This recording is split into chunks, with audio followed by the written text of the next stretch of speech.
তো হে ভিউয়ার্স, আমি আজকে বানাতে চলেছি গোলা রুটি। তো দেখতেই পাচ্ছ কত সুন্দর হয়েছে। তো চলো দেখে নিই বানাতে আজকে কি কি লাগছে। পেঁয়াজ কুচি, লঙ্কা কুচি এবং টমেটো, লবণ, হলুদ এবং জিরে গুঁড়ো, আর লাগছে 200 গ্রাম আটা।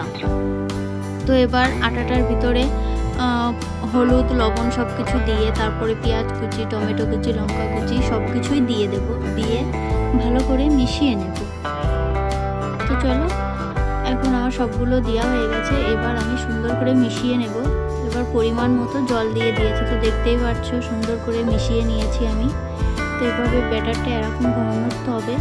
চলো এবার গ্যাসটা অন করে নিই।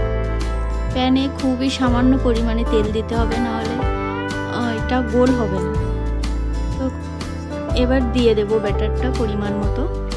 তো চলো, দেখতেই পাচ্ছ কেমন গোল হয়েছে আমার রুটি।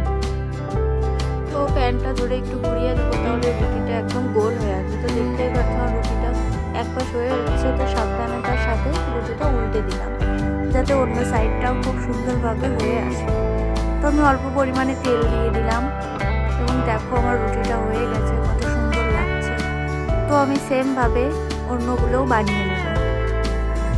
এটা বাচ্চাদেরও খুব পছন্দের একটি নাস্তা এবং বাচ্চাদের টিফিনেও এটা আপনারা দিতে পারেন, যেটা বাচ্চাদের জন্য খুবই স্বাস্থ্যকর এবং হেলদি একটি খাবার।